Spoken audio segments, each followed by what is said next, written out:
इतना मन मलिन हो गया, वो जो अर्जित तपस्या थी, वो जो सारा ज्ञान था, वो उस छिद्र में से बह गया। पगलाए, बौराए, व्याकुल, आकुल, बन बन दर दर भटक रहे हैं आत्मदेव। एक संतान हो जाए, भूल गए भगवान, भगवान का रूप, सब ज्ञान सब विस्मृत हो गया। संतान हो जाए, संतान हो जाए। साधु ने देखा, बड़ी दया आई, बोले माथे पर तो इसके तेज है, इसके मस्तक पर तो तेज है, माने इसने शुद्ध पवित्र जीवन जिया है, इसके आचरण की पवित्रता इसके आभा मंडल में झलक रही है। संत को दया आई, साधु दया करके बोध देता है, ज्ञान देता है। संत ने कहा, मुंचा ज्ञानम प्रजारूपम बलिष्ठा कर्मणो गति विवेकम तु समासाद्य त्यज संसार वासना। बोले मुंचा ज्ञानम, इस अज्ञान को छोड़, बोले संतान प्राप्ति का जो लोभ है इसको त्याग।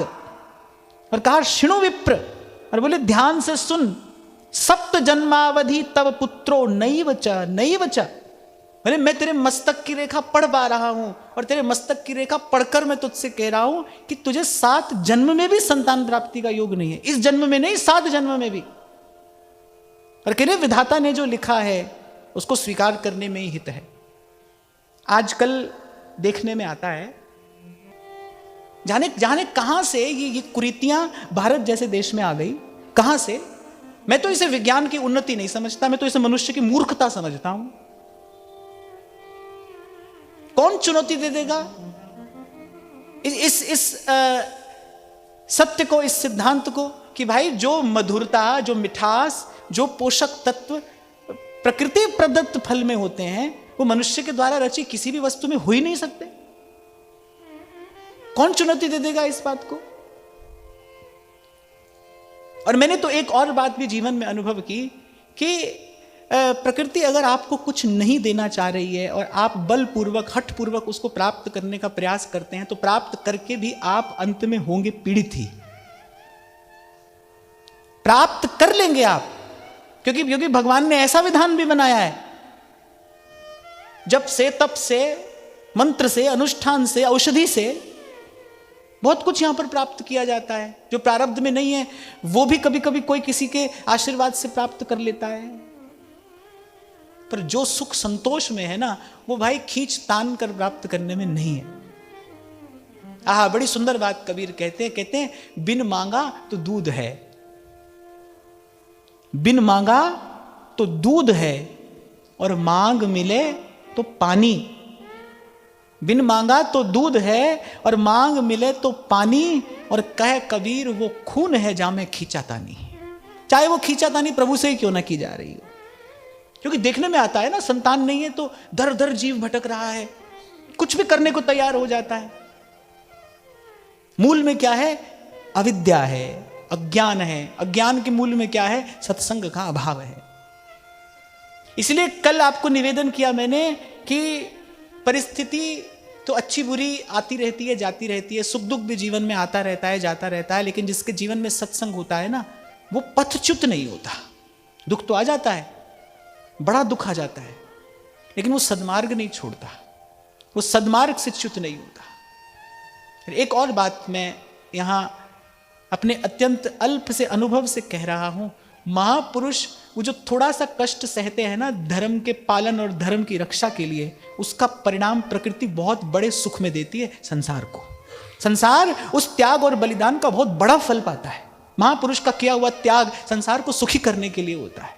तो संत कहने लगे, संतते है सगरो दुखम वापांगः पुरा तथा रे मुंचाद्य कुटुंबाशाम संन्यासे सर्वथा सुखम। अनेक अनेक उदाहरण दिए भाई, जिन जिन राजाओं ने हट से, बल से संतान प्राप्ति की, वो प्राप्त करके भी कितने दुखी हुए। इसलिए कहा रे मुंचाद्य कुटुंबाशाम, परिवार की आशा छोड़, और कहा संन्यासे सर्वथा सुखम, यानी इसको छोड़ देने में सुख है, इसके त्याग में सुख है। पर उस समय तो क्या है ना भाई, पात्र में छिद्र हो चुका है कुसंग के कारण। अब ज्ञान कैसे स्थिर रहे? क्या उत्तर देते हैं आत्मदेव? विवेकेन भवेत किम में पुत्रम देहि बलादपि। बोले आपके इस विवेक से मेरा क्या होगा? विवेकेन भवेत किम में, इस विवेक से मेरा क्या होगा?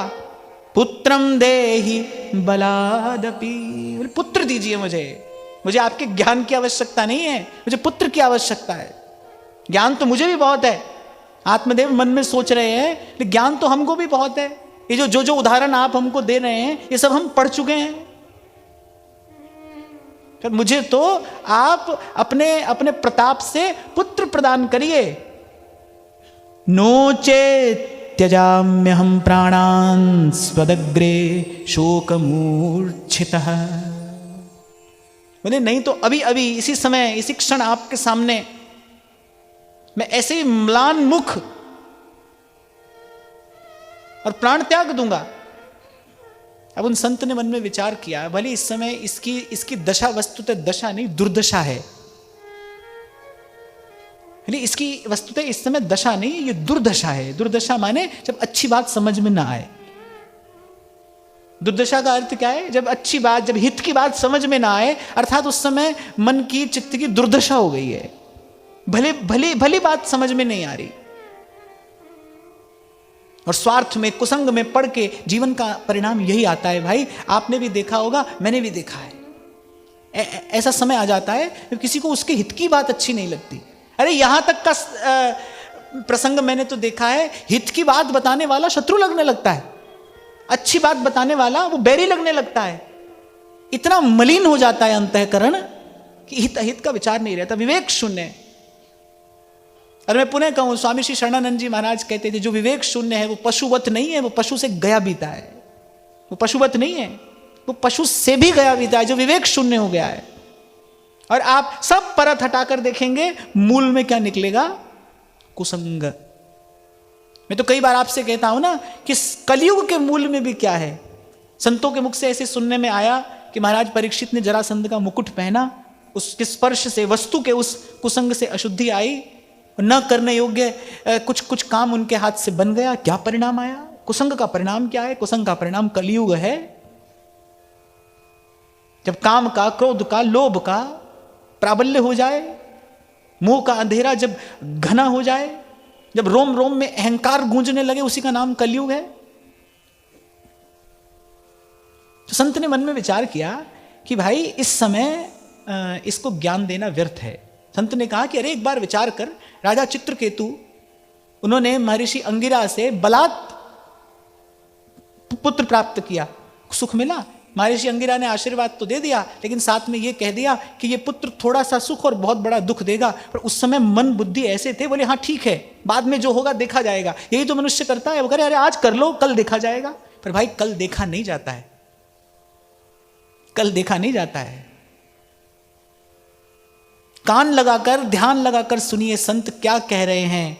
विषय चुगा जिन चुगे मन, चुगत कछुक सुख होय, फिर फांसी ऐसी परै, तिहि सम दुख न हो।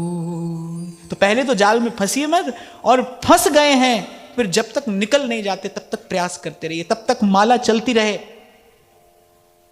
किसी ने पूछा है, आजकल आप कह रहे थे जाल में फंस जाओ, तो एक मछली होती है जो खूब हाथ पैर मार के निकल जाती है। मैंने अब यहां हम कौन सा हाथ पैर मारें, और मारना ही है तो मैंने हाथ पैर दोनों चलाते रहो, मछली ऐसी निकल जाती है ना। हाथ में माला चलती रहे और पैर सदा सत्संग की ओर चलते रहे, बस सत्संग सुमिरन बना रहे जीवन में, निकल जाओगे। जाल में तो हम फंसे गए हैं अब, पर जब तक निकल नहीं जाते तब तक हाथ पैर चलते रहे, हाथ पैर चलते रहे, हाथ में माला चलती रहे, पैर सत्संग की ओर चलते रहे। मुकुंद माधव गोविंद बोल, केशव माधव हरि हरि बोल। मुकुंद माधव गोविंद बोल, केशव माधव हरि हरि बोल। मुकुंद माधव गोविंद बोल, केशव माधव हरि हरि बोल। मुकुंद माधव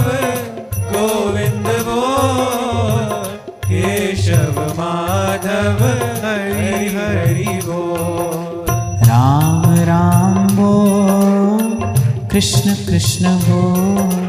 राम राम बोल, कृष्ण कृष्ण बोल। राम राम बोल, कृष्ण कृष्ण बोल। राम राम बोल, कृष्ण कृष्ण बोल। केशव माधव हरि हरि बोल। केशव माधव हरि हरि बोल। केशव माधव हरि हरि बोल। केशव माधव हरि हरि बोल। केशव माधव हरि हरि बोल। केशव माधव हरि हरि बोल। केशव माधव हरि हरि बोल। केशव माधव हरि हरि बोल। तो पहले तो प्रभु की कृपा हो, फंसना ना हो, फंस जाए तो फिर निकलने की युक्ति, जुगत कहता हूं ना आपसे, युक्ति से मुक्ति है, युक्ति से मुक्ति है। और वो युक्ति, वो जुगत, वो साधु के पास में है, वो संत जानता है। इसलिए कई बार जोर देकर कहता हूं मैं इस बात पर, माने संसार के स्वरूप को समझकर कुछ करना नहीं है, बस समझना है। करने की आवश्यकता नहीं, क्योंकि करने से कुछ होगा नहीं। अब संसार के स्वरूप को समझकर क्या करोगे? करने को भाई हम इसका क्या कर सकते, तो ऐसा ही है, था, है और रहेगा। अब करो, क्या करोगे? रो धोकर इसी में रहना है, यही तो रहना है। क्या क्या करोगे? तो समझ लेना है, समझने में सुख है। समझ लीजिए कि भाई कुछ कुछ सार यहां पर है नहीं। इसका पुनः पुनः अभ्यास सहज उपरति ले आएगा भीतर। पुनः पुनः इसका अभ्यास, इस विचार का अभ्यास सहज उपरति ले आएगा। और यदि अभ्यास छोड़ दिया, यदि इसका अभ्यास छोड़ दिया, तो जैसे करत करत अभ्यास जड़मति हो तो सुजान, ऐसे अभ्यास छोड़ देने पर किया हुआ कार्य भी विस्मृत हो जाता है। हो जाता है कि नहीं? किसी कार्य को बहुत वर्ष तक आपने नहीं किया हो तो उसकी विस्मृति हो जाती है ना। इसको तो भाई इस ज्ञान को तो पुष्ट रखना ही पड़ेगा, विवेक को जगाकर रखना ही पड़ेगा। इसीलिए मैंने कहा, हाथ में माला चलती रहे, पैर सत्संग की ओर चलते रहे।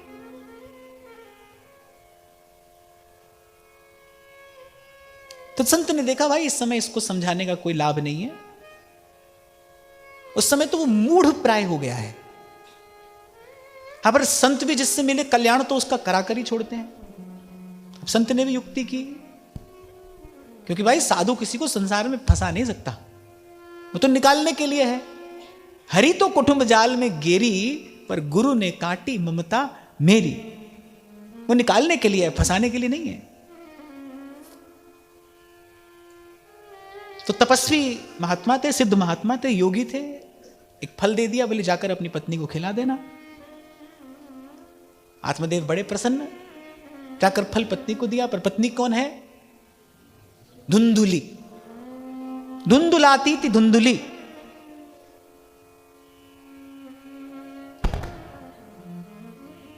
माने उसको केवल मिथ्या का ही विचार करना है, मिथ्या का ही चिंतन करना है, मिथ्या की कल्पना जल्पना करना, ऐसी बुद्धि का नाम ही धुंधुली है। प्रायशः बहुजल्पिका, मिथ्या की कल्पना जल्पना करना। अब आत्मदेव ने फल ला कर दिया, इसीलिए भगवान कह रहे संशय आत्मा विनश्यति। भगवान भी यदि संशयग्रस्त जीव को मिल जाए तो भगवान से भी कुछ ले थोड़ी पाता है वो। उसको क्या लगेगा? माने भगवान मिल जाए किसी संशयग्रस्त जीव से, लगे पता नहीं भगवान है भी कि नहीं। वो सोचेगा भगवान है भी कि नहीं, होते तो ऐसे क्यों होते, ऐसे क्यों नहीं है। माने इस प्रकार की कल्पना जल्पना से वो उस अवसर का लाभ थोड़ी ले पाएगा। तो आत्मदेव ने प्रसन्नता पूर्वक फल दिया, मेरे दिव्य प्रसाद है, क्या होगा?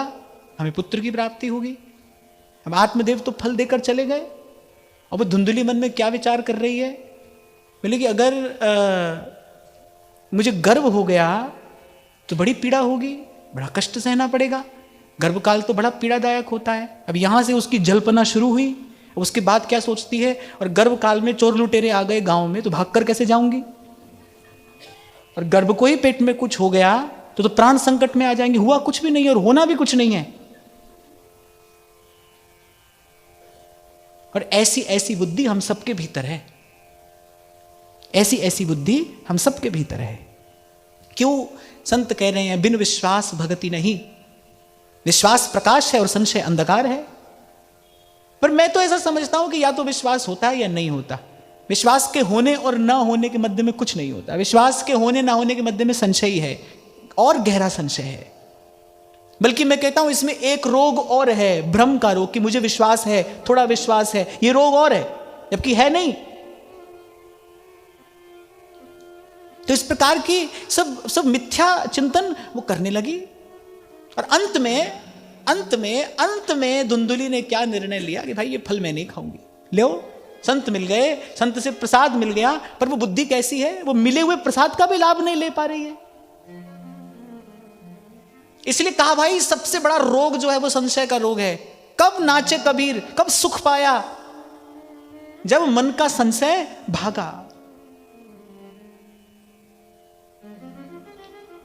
जब मन से संशय दूर हो, जब रसिकन कृपा करी तब पाए हरिवंश, जब हरिवंश कृपा करी मिटे व्यास के संशय दूर हो गए। अब कोई संशय नहीं है। हमको सच बात पता चल गई, हमको गुरु ने सच्ची बात बता दी। भाई सच्ची बात क्या है, तू कौन है, तेरा कौन है, तू कहां से आया है, तू कहां जाएगा, तुझे कहां जाना है, ये सच्ची बात गुरु ने बता दी। अब मन में कोई संशय नहीं है। ये संशय के पार चले जाने की स्थिति है। जब श्री महाप्रभु कहते हैं यत्र यत्र मम जन्म कर्म वीर नारकेत परमे पदे थवा, ये अपने स्वरूप में स्थित हो जाने के बाद की स्थिति है। अब कोई संशय नहीं है, कहीं भी रहें, कहीं भी रहें। स्वर्ग नरक अपवर्ग आस नहीं त्रास है, और जहां राखो तहां रहो मान सुख रास है। बस देहु दया कर दान न बिसरो केली को, भगवत बलित तमाल बिलो को बेली को। तो भाई अंत में उसने फल नहीं पाया, लेकिन उसको यह बात की चिंता भी हुई कि भाई जब ये पतिदेव पूछेंगे फल का क्या हुआ, और जब उनको आशा अनुरूप परिणाम नहीं मिलेगा तो मैं क्या करूंगी। अब इतने में क्या हुआ, उसकी बहन आ गई। अब संशयात्मिका बुद्धि की बहन कैसी होगी, यहां तो जैसे को तैसा मिले, कर कर लंबे हाथ, चोर चोर ही ढूंढता रहता है, उसको मिल भी जाता है। आप जो ढूंढने निकलोगे आपको प्रकृति उसी से मिला देगी। मुझसे कभी किसी ने पूछा था, बोले कि कभी कभी ऐसा देखा जाता है धर्म और आध्यात्म के नाम पर बहुत बहुत लोगों की श्रद्धा को ठेस लग जाती है, एक व्यक्ति के करने से उन सब लोगों को दंड क्यों मिलता है। मैंने कहा भाई प्रभु के रहते किसी के साथ अन्याय नहीं हो सकता। जो भटका है वो वस्तुतः सन्मार्ग पर चलना ही नहीं चाहता था, उसका लक्ष्य कुछ और होगा। जिसका लक्ष्य पवित्र है उसको भगवान अपनी माया से बचा कर रखते हैं। जिसका लक्ष्य शुद्ध है, जो प्रभु को चाहता है, वो नहीं भटक सकता भाई। उसको किसी ना किसी अपने निज जन से, अपने प्रिय जन से प्रभु मिला देंगे, मिला देंगे। मैं कल आपको सुना रहा था ना कि जब पहली बार मैं वृंदावन आया, मैं ये बात इसलिए विश्वास से कह पा रहा हूं क्योंकि अपने जीवन का अनुभव है। जब बिल्कुल पहली बार वृंदावन आया तो मैं अब बैठकर इस बात का विचार करता हूं, भाई कोई मुझे क्यों यहीं पर ही लेकर आया, इसी स्थान पर ही क्यों लेकर आया। पहले ही दिन मुझे महाराज जी के कक्ष में महाप्रभु के उस चित्र का दर्शन हो गया। पहले ही दिन महाप्रभु अपने से लगने लगे। श्री रसिक पदरेणु महाराज का दर्शन हुआ, उनसे आशीर्वाद मिल गया। हम तो कुछ सोचकर नहीं आए थे, मुझे तो खबर भी नहीं थी वृंदावन में होता क्या है, जो केवल देखने के लिए आ गया था। कोई था ना, कोई था जो मार्ग प्रशस्त कर रहा था, कोई था जो आगे आगे चलकर, पीछे नहीं, जो आगे आगे चलकर मार्ग बनाता चला जा रहा था। कोई था जो यहां तक ले आया, और इसी बल पर मैं आपको कहता हूं वही है जो आगे भी लेकर जाएगा। उसकी ओर देखते रहिए। मनुज देह गुरु चरण गही। रास्ता तो उबड़ खाबड़ है, संत कह रहे हैं चलिए बीहड़ बाट, तो बीहड़ बाट है। पर जाए अंधेरा लांघ कर उतर कर्म का घाट। ब्रह्म ऋषि स्वामी श्री सत्यानंद जी महाराज, उनकी वाणी की 2 पंक्तियां मुझे बहुत प्रिय लगती हैं। वो भगवान से क्या मांगते थे? कहते थे मुझे भरोसा राम तू दे अपना अनमोल। बोले आप प्रभु मुझे अपना विश्वास दीजिए, आपके विश्वास की निधि मेरे पास हो कि आप हैं, आप मेरे हैं, आप मेरे साथ हैं, आप मेरे अंग संग हैं, बस ये विश्वास मुझे दीजिए। यहीं पर आकर निर्भयता जन्म लेती है। निर्भयता को जन्म देने वाला कौन है? निर्भयता के मूल में क्या है? विश्वास है। चिल्लाकर बोली उदा, जाने क्या उसके भीतर हलचल हुई। जब निर्मल निश्चल श्री मीराबाई सा वो विष का प्याला प्रभु के चरणों में निवेदन करके पीने लगी ना, जब प्याला मुख से लगाया चिल्ला पड़ी उदा, बोली भाई साहब मत आरोगी, ये विष है ये। अब जो संग की सखियां सहचरियां थी वो भी सब बिल्कुल चिंतातुर हो गई, व्याकुल हो गई। अरे उदा लाई है तो वो जानती है क्या होगा। और मीरा जी ने क्या उत्तर दिया? बोली चलो मान लेती हूं विष है, मान लेती हूं राणा जी मेरे प्राण लेना चाहते हैं, पर अगर ये सब सत्य है तो मेरे गिरधर गोपाल मेरे रक्षक हैं और कहीं गए नहीं, ये उससे भी बड़ा सत्य है। वो कहीं गए नहीं है, मेरे साथ हैं, मेरे पास हैं।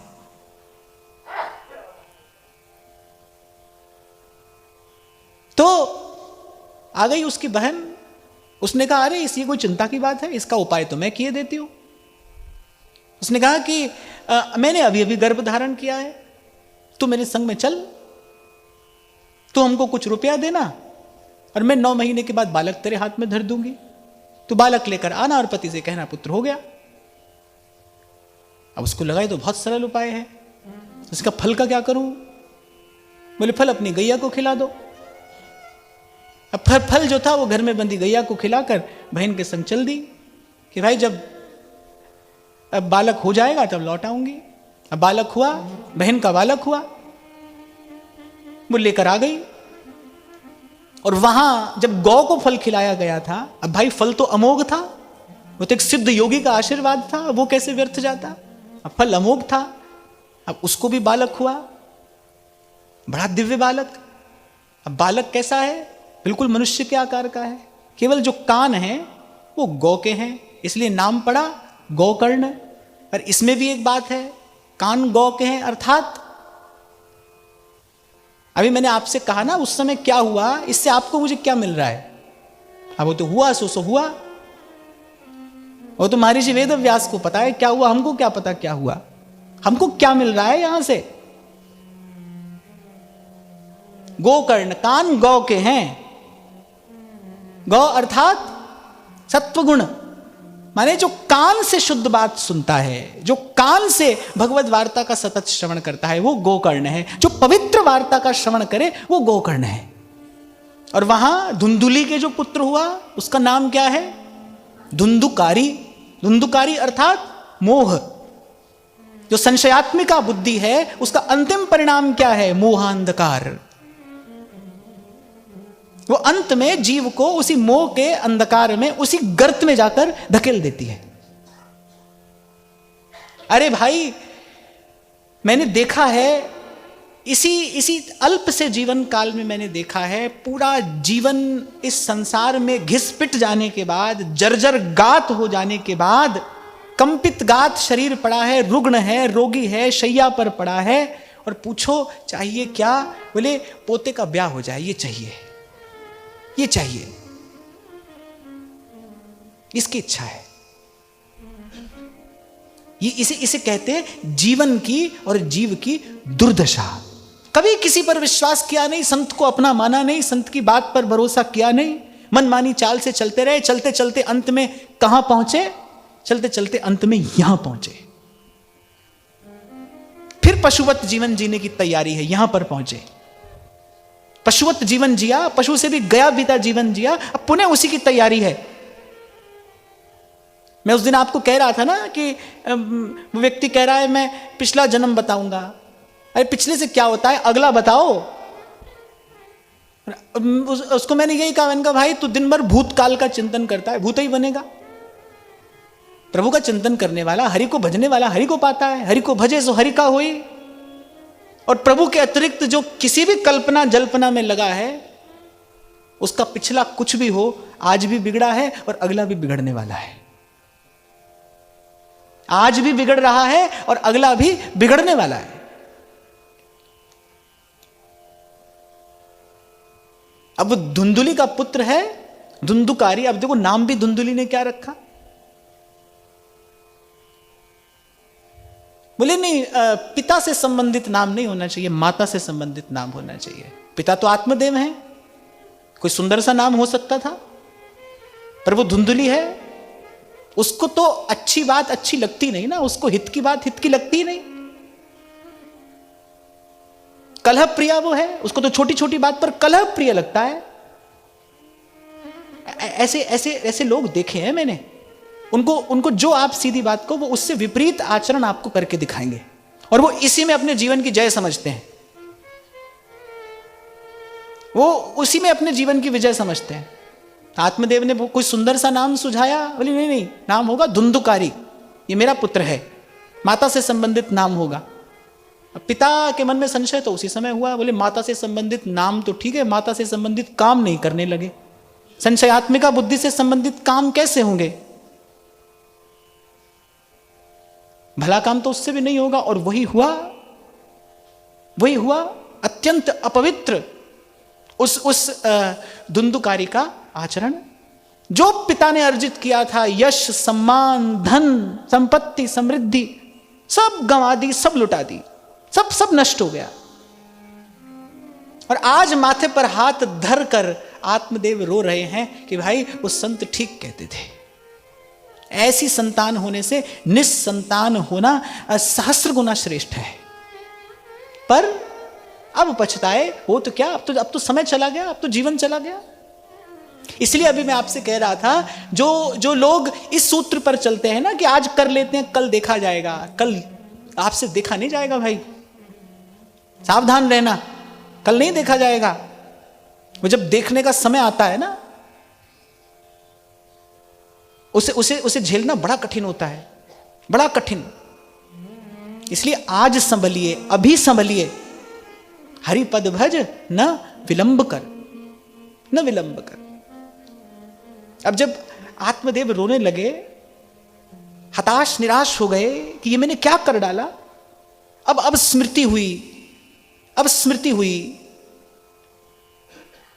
जब दुख में रोए, पीड़ित हुए, क्लेश पाने से क्या होता है, अंतरात्मा शुद्ध हो जाता है ना। मैं कहता हूं ना आपसे, पीड़ा जो है वो आत्मा का स्नान है।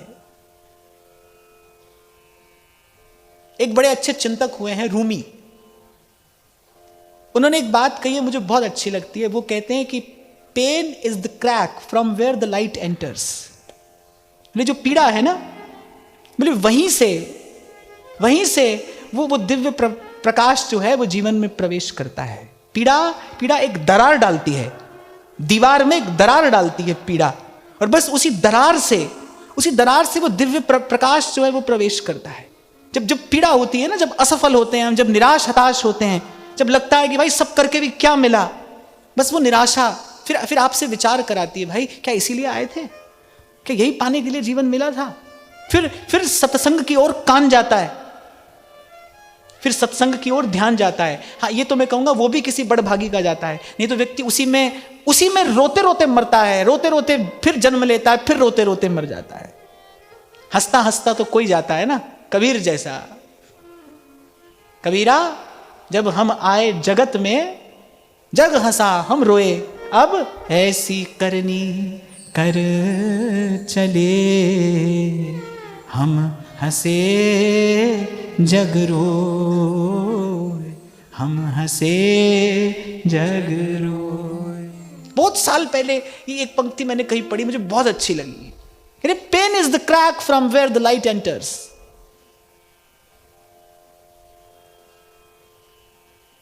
सब संतों की बात किसी ना किसी धरातल पर जाकर एक हो जाती है। सब संतों की बात, जितने संत सयाने हैं जिन्होंने उस एक सत्य का अनुभव किया है, सब की बात एक धरातल पर जाकर एक हो जाएगी। यहां से शब्द अलग अलग होंगे, आप उनके पीछे पीछे चलिए, एक जगह पर जाकर वो एक हो जाएंगे। एक कवि कहते हैं, बोले नेक नेक सब एक है, नेक नेक सब एक हैं, एक एक नहीं नेक। हर आदमी तो नेक नहीं है, लेकिन जितने नेक हैं ना वो सब भीतर से एक हैं। कह रहे नेक नेक सब एक है और एक एक नहीं नेक, और कह रहे वो नेकों में नेक है जिसको उसकी टेक, जिसको भरोसा है बोले वो नेक में भी नेक है। सब संतों की बात एक हो जाती है। कल मैं आपको श्री स्वामी जी महाराज की बात बता रहा था, परम श्रद्धेय श्री स्वामी रामसुखदास जी महाराज की। एक पंक्ति उन्होंने कही, बोले भाई मैंने कष्ट सहा है, आप भी सहो, क्योंकि इसी दरार से उस पार के प्रकाश ने प्रवेश किया है जीवन में। जीव दुष्ट है भाई, स्वभाव से दुष्ट है। आचार्यों का ऐसा मत है, उनका ऐसा अनुभव है कि जीव स्वभाव से दुष्ट है। संसार की ठोकर न लगे तो ठाकुर की ओर देखेगा नहीं, एक जन्म नहीं अनेक जन्म नहीं देखेगा। अरे यही तो भगवान की माया है, ये माया श्री कृष्ण की। मोयो सब संसार, बार बार दुख पाएगा और लेकिन बार बार उसी की इच्छा करेगा, उसी की लालसा होगी मन में। यही भगवान की माया है। किम आश्चर्यम, यही आश्चर्य है। कितना धक्का खा रहे हैं और कितनी बार खाया है, कितनी बार खाया है, कितना आज खा रहे हैं। कितना दुख है आज, कितना क्लेश है आज। क्या चाहते हैं? वही मिल जाए, फिर वही मिल जाए। ये क्या है? ये माया श्री कृष्ण की। मोयो सब संसार। ठाकुर जी तो ऐसी ऐसी परिस्थिति लेकर आते हैं कि भाई जीव को संसार की अनित्यता का, क्षण भंगुरता का बोध हो। वो तो अनेक बार ऐसी परिस्थिति लेकर आते हैं, पर मायाबद्ध जीव है, अज्ञान से ग्रसित है, अंतःकरण मैला है, मन बुद्धि में विकार है, चित्त में भयंकर विक्षेप है, कुछ बात समझ नहीं आती।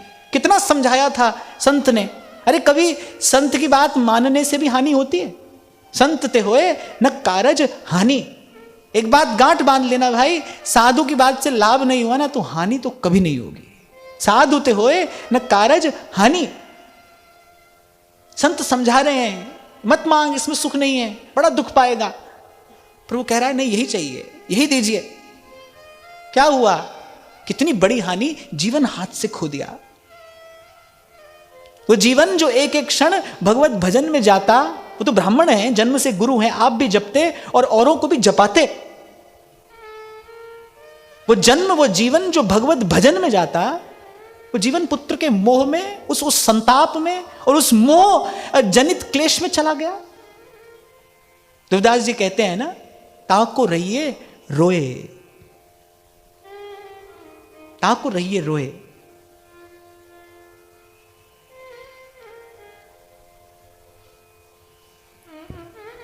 और मैं तो आपको इतनी सी बात कहकर आज विराम की ओर चलूंगा कि भाई ये सब मेरा कहना, आपका सुनना, आपके मेरे लिए ये तभी सफल है कि अच्छी बात हमको समझ में आ जाए, आज आ जाए, अभी आ जाए।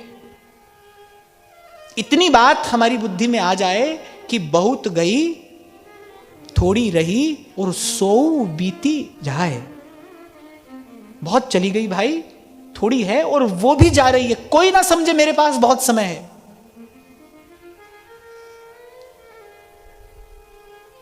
मैं या कोई वयोवृद्ध व्यक्ति, इस धरातल पर दोनों समान हैं। कोई ना समझे कि मेरे पास बहुत समय है, क्योंकि भाई समय बहुत नहीं है। बहुत तो चला गया, समय बहुत है नहीं, बहुत तो चला गया। बहुत गई और थोड़ी रही और 100 बीती जाए। वो भी जा रही है, वो भी जा रही है। महापुरुषों ने इतनी गंभीरता से विचार किया है और फिर साधन में लगे हैं। इस गंभीर विचार के प्रसाद स्वरूप साधन होता है। सत्संग से साधन होता है, सत्संग से ही साधन में प्रवृत्ति होती है। भजन में कोई कैसे लगता है? सत्संग से ही तो लगता है, सत्संग से ही तो लगता है। वरना तो जीव तो संसार में लगा ही था, लगा ही है। संत लगा देता है ना उसको, खींच कर, उठा कर वहां से। इस विचार से साधन होता है और साधन से विचार करने की क्षमता आलोकित होती है, प्रकाशित होती है। साधन से विचार में गहनता आती है, साधन से विचार में गंभीरता आती है। कितना गहन गंभीर विचार होगा श्री हरिराम व्यास जी का, एक क्षण में चल दिए, एक क्षण में कितना अद्भुत वैभव सब छोड़कर एक क्षण में चल दिए। कितना गंभीर विचार उस महापुरुष ने किया होगा। एक क्षण में नवलदास जी को देखा और देखते ही जाने क्या विचार कर लिया उन्होंने। मैं तो भाई दिन भर अनेक अनेक बार इन्हीं घटनाओं का पुनः पुनः पुनः पुनः चिंतन करता हूं कि देखो कैसी उस महापुरुष की प्रज्ञा होगी। अपने ऊपर घटाकर देखिए, एक क्षण नहीं लगाया उन्होंने चल देने में और बस चल दिए। पीछे क्या होगा इसका विचार नहीं किया। क्यों? क्योंकि उनके उस गहन गंभीर विचार ने बता दिया भाई श्रेष्ठ वस्तु है ये। और जब श्रेष्ठ वस्तु का दर्शन हो जाए, जब उस श्रेष्ठ वस्तु की अनुभूति हो जाए, फिर उसको छोड़ा नहीं जाता। फिर तो मानुषतन वृंदा विपिन रसिकन संग विवि रूप, रसिकन संग विवि रूप भजन सर्वोपरियाही, हित ध्रुव दे मन रंग लेहु पल पल अवगाही, जो छिन जात सो फिरत नहीं, करहु अपाय उपाय अपार, और सकल सयानप छाड़ भज, दुर्लभ है यह बार। सकल सयानप छाड़ भज।